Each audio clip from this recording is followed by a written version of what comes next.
The day my daughter sent me that single photo of a cow, I knew our relationship was beyond repair. For 30 years, I'd built the Double Creek Ranch from nothing into a $5 million operation spanning 3,000 acres of prime Montana grazing land. My life's work, my legacy, I wanted it to mean something. That's why I'd decided to hand it all over to my only child, Carolyn. What I never expected was how quickly she'd throw it back in my face, or how a simple photograph could carry so much contempt. I still remember standing there in my kitchen, staring at my phone, feeling my chest tighten as 30 years of sacrifice disappeared in an instant. But that moment, that's when I finally understood what I'd been too blind to see for decades. Sometimes what we think is our greatest gift turns out to be our greatest mistake. I never planned on being a rancher. My father, Howard Miller, was the cattleman, third generation on this land since my great-grandfather staked his claim in 1903. Dad lived and breathed this place, worked from dawn till dusk, calloused hands and weathered face testament to decades under the Montana sun. He expected the same from me, but I had different dreams. When I was 17, I told him I wanted to study business at Montana State. "Waste of good money," he said, not even looking up from his coffee. "This land is your business, John. It's in your blood whether you like it or not." That night, I packed a bag and hitchhiked to my aunt's place in Bozeman. Stayed there through high school graduation, worked 2 jobs to put myself through college. Dad never called once.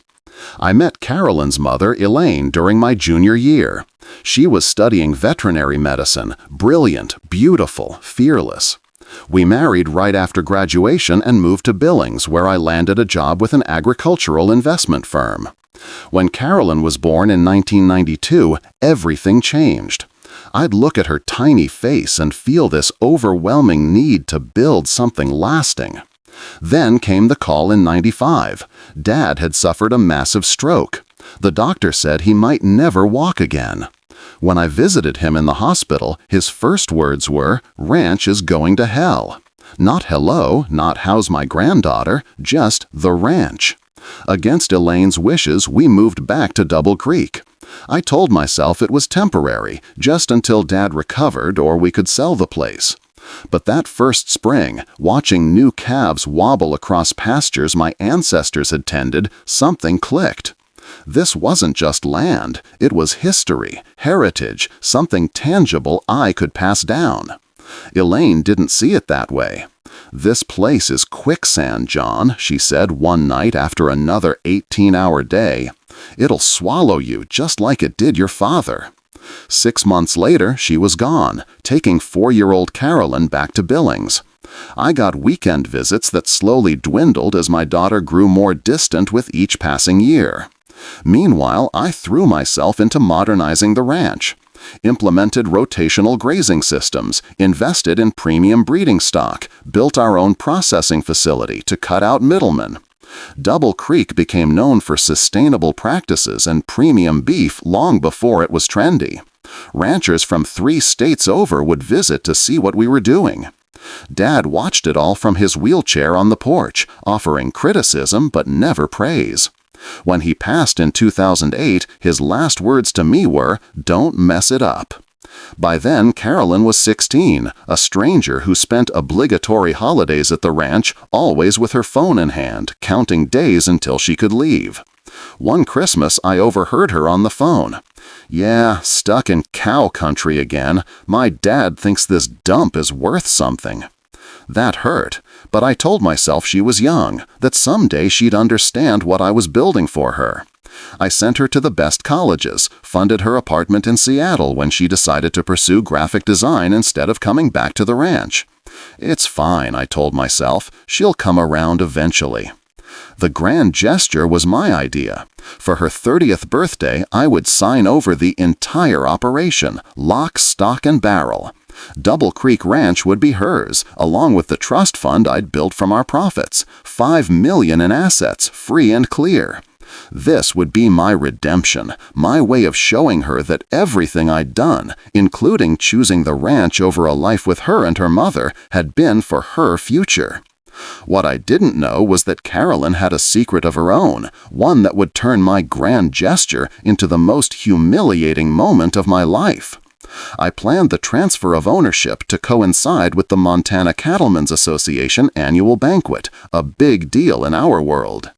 Everyone would be there. Neighboring ranchers, agricultural commissioners, bank presidents, even the governor was rumored to attend. Perfect stage to announce Caroline as the new owner of Double Creek Ranch. 2 weeks before, I called her in Seattle.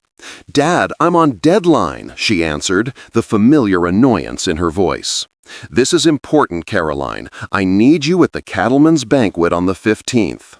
"Another boring ranch thing? I have projects due." "Just this once," I said. "I've got something special planned. Wear something nice. I've booked your flight." Her silence spoke volumes, but she finally agreed. I spent those 2 weeks in a frenzy of preparation.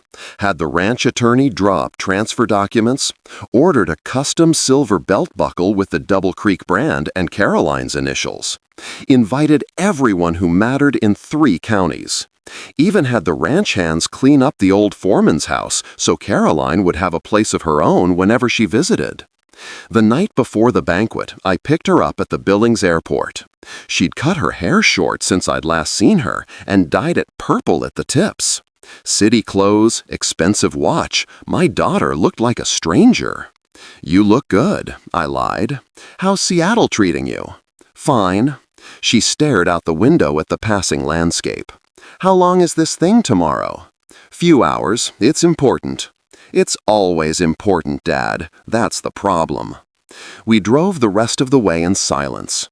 When we pulled up to the ranch house, Caroline stared at it like it was a foreign country. "Still the same," she muttered. "Not everything," I said. "Come see what we've done with the processing facility." She rolled her eyes. "Can we not do the grand tour tonight? I'm tired." That night, I heard her on the phone in her old bedroom, voice carrying through the thin walls. "It's worse than I remembered, Jen. Nothing but cows and old men talking about cows. I don't know how my mom survived here as long as she did." I pretended not to hear, focusing instead on my speech for tomorrow. By morning, I convinced myself her mood would improve once she understood what I was offering. The Golden Spur Banquet Hall was packed when we arrived. Caroline barely spoke during the drive, but I chalked it up to nerves. I introduced her to everyone, commissioners, bank presidents, neighboring ranchers, all while she smiled tightly and checked her phone. John Miller, Thomas Hayes, my oldest competitor and occasional friend, clapped me on the back. "And this must be the famous daughter we never see. Heard a rumor you're making some kind of big announcement tonight." "You'll have to wait and see," I winked. Caroline pulled me aside. "What announcement? Dad, what are you doing?" "It's a surprise, a good one, I promise." She looked skeptical, but was interrupted by Martha Jenkins, president of the Cattlewomen's Association. "Caroline Miller, last time I saw you, you were knee-high to a grasshopper. Your daddy says you're some kind of artist now instead of running cows." "Graphic designer," Caroline corrected stiffly. "Well, that's nice, but blood tells in the end. You'll be back when the city loses its shine." I watched Caroline's face harden. "I don't think so, Mrs. Jenkins. My life is in Seattle now." The tension grew through dinner. Caroline barely touched her prime rib, Double Creek beef, of course. I noticed her typing furiously under the table. When Commissioner Edwards asked about her work, she launched into a passionate description of a campaign she was designing for an animal rights organization. The table went quiet. "You mean like those PETA folks?" old Bill Hartman asked from down the table. "The ones who call us murderers?" "It's not PETA," Caroline said firmly, "but yes, they advocate for ethical treatment of animals, including livestock." I jumped in quickly. "Caroline's company handles all kinds of clients. Very successful firm." The conversation moved on, but the damage was done. I could feel curious eyes on us, whispers behind hands. This wasn't going according to plan. When Governor Wilson arrived fashionably late, the association president began the formal program. Awards were presented, speeches given. Through it all, Caroline fidgeted beside me, a stranger in a world she clearly despised. Finally, they called my name. And now, John Miller has a special announcement. As I approached the podium, straightening my tie, I caught a glimpse of Caroline's face. She wasn't curious or excited. She looked trapped. I tapped the microphone, smiled at the crowd of people who'd been my world for 30 years, and began the speech I'd rehearsed for weeks. Double Creek Ranch has been in my family for 4 generations. Double Creek Ranch has been in my family for 4 generations, I began, looking out at the sea of familiar faces. My great-grandfather built it with nothing but grit and determination. My grandfather expanded it through the Depression. My father preserved it through drought and hard times.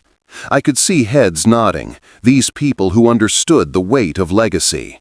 And I've been blessed to grow it into what it is today, 3,000 acres of the finest grazing land in Montana, award-winning bloodlines, and sustainable practices that will keep this land healthy for generations to come.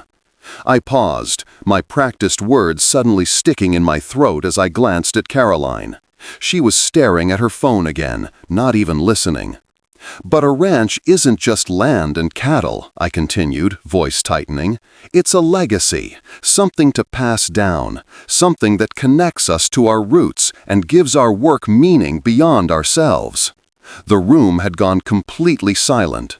I pulled the envelope from my jacket pocket. That's why tonight, in front of all of you who've been part of this journey, I'm announcing that effective immediately, I'm transferring full ownership of Double Creek Ranch, all its assets and operations, to my daughter, Caroline Miller. Gasps and murmurs rippled through the room. All eyes turned to Caroline, who finally looked up from her phone, her expression shifting from boredom to shock. "Caroline, would you join me up here?"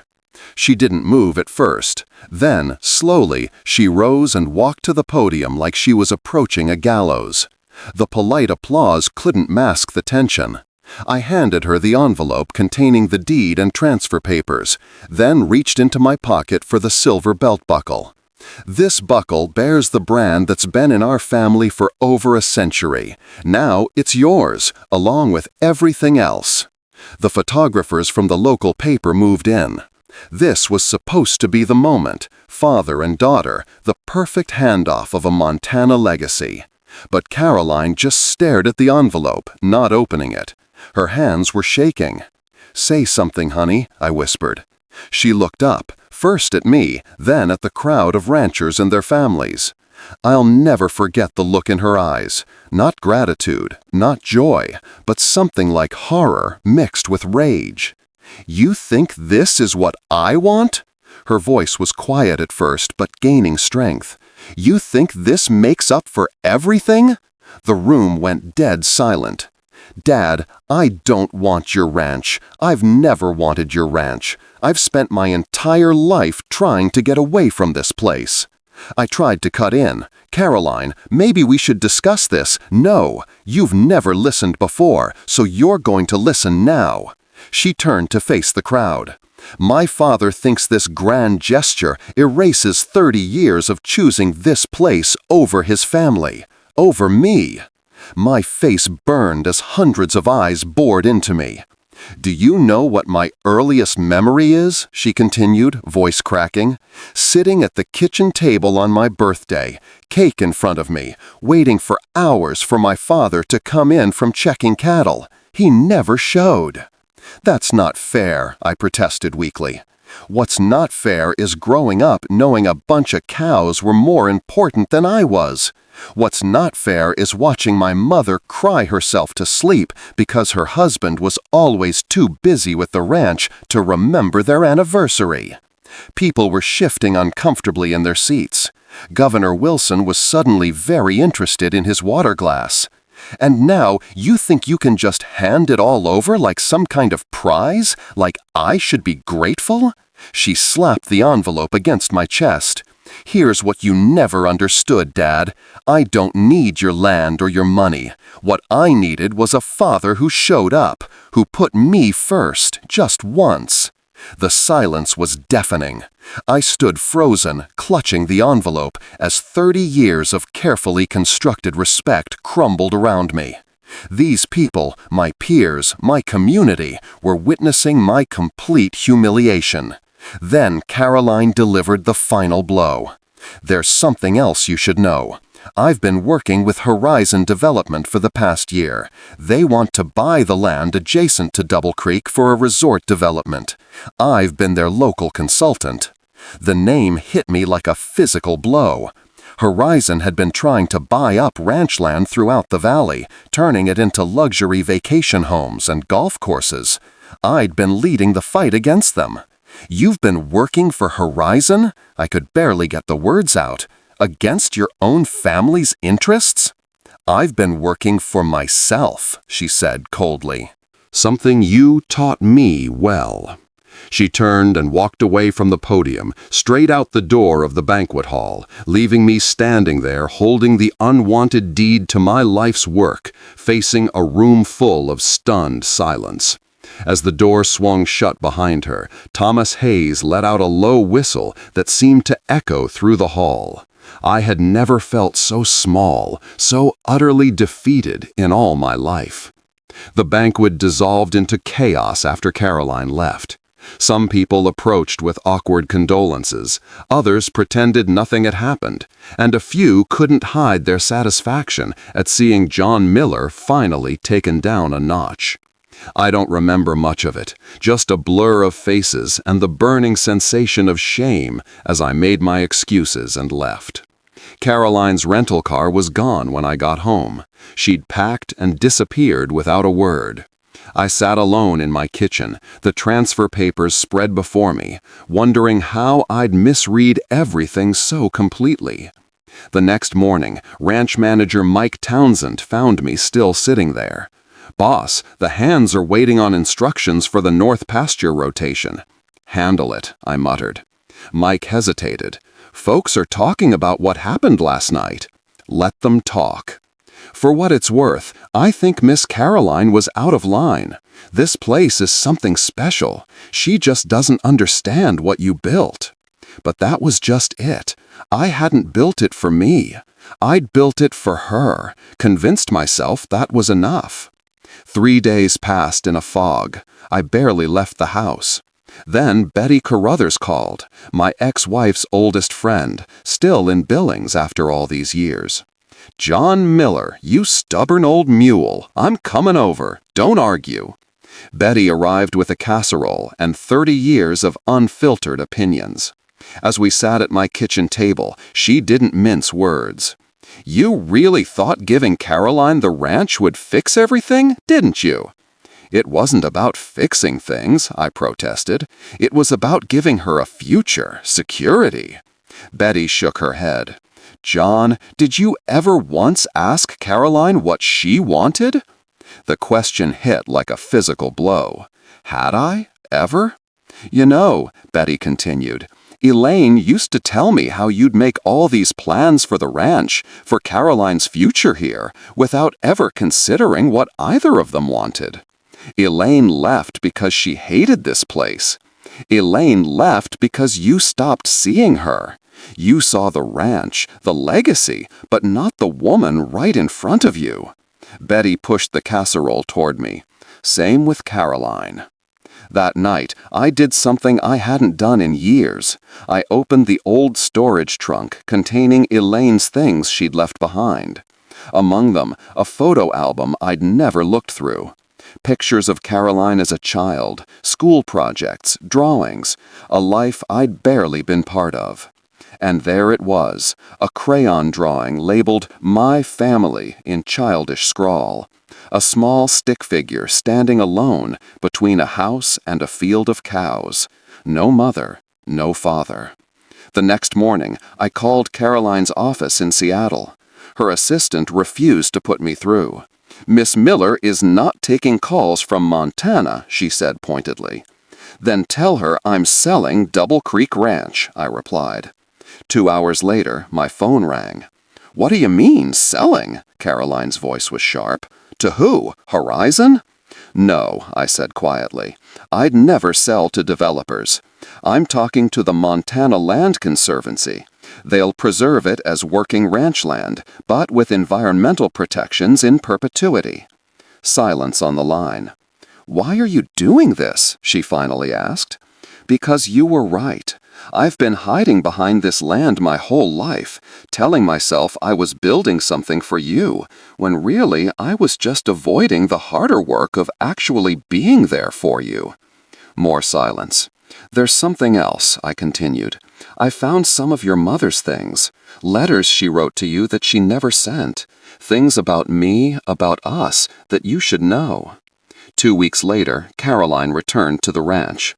No purple hair this time, just my daughter, guarded but present. We walked the property in awkward silence at first, then gradually, painfully, began to talk, really talk, maybe for the first time. "Mom wrote that you offered to sell the ranch when I was 8, she said as we stood by the creek that gave the place its name. That you were willing to move us to Billings, but she was the one who said no by then. Is that true?" "Yes," I admitted, "but I didn't fight hard enough for it, or for you both." She studied me. "Why didn't you tell me that before?" Pride, I guess. Easier to be the abandoned husband than admit I drove her away. We covered 30 years of misunderstandings in those next few days. I learned about her life in Seattle, her successful design career, the partner she'd been afraid to tell me about. She learned about the lonely years I'd spent building a business I thought would impress her. The Montana Land Conservancy made an offer, not what developers would pay, but enough. Part of the deal, I could stay on as manager during the transition, training the next generation of conservation-minded ranchers. A month after her dramatic exit from the banquet, Caroline sent me a text, just a photo of a single cow, one of our prize Angus heifers, standing in the morning mist. No caption. I stared at it, confused, until another text came through. "This one. I always liked this one when I was little. You told me she was mine." I remembered then, a black calf born the spring Caroline turned 10, how she'd named it Midnight and declared it was her cow. I'd forgotten entirely. "She's still yours," I texted back. "Always was." The next message surprised me. "The Conservancy needs a new logo. I've been thinking about it. Something that honors the history but looks toward the future." It wasn't forgiveness, not yet, but it was a beginning. The sale went through in November. I kept the old ranch house and 20 acres, enough for a few horses and that one special cow. Caroline started visiting more, bringing her partner Melissa. We're awkward together still, learning how to be family without the weight of the ranch between us. Last week she sent another cow photo. This time, Midnight was standing next to a wobbly black calf. "Looks like you're a grandfather," the text read. Some legacies, it turns out, don't need 3,000 acres to matter. Looking back now, I realize that what I thought was my greatest gift to my daughter was actually my greatest burden on her. The ranch wasn't her dream, it was mine. The legacy I was so desperate to pass down wasn't something she ever asked to carry. Sometimes the most valuable thing we can give our children isn't our life's work, but the freedom to find their own path. Caroline and I are still rebuilding, one conversation at a time. The land that once divided us has become neutral ground, where we're slowly learning to be father and daughter again, not through obligation or legacy, but through choice. If you're watching this and see yourself in my story, don't wait 30 years and a public humiliation to recognize what truly matters. The real inheritance we leave isn't measured in acres or dollars, but in the time we give and the love we show. Thanks for listening to an old rancher's hard-learned lesson. If this story meant something to you, please subscribe to hear more real-life stories of family, forgiveness, and finding what matters most.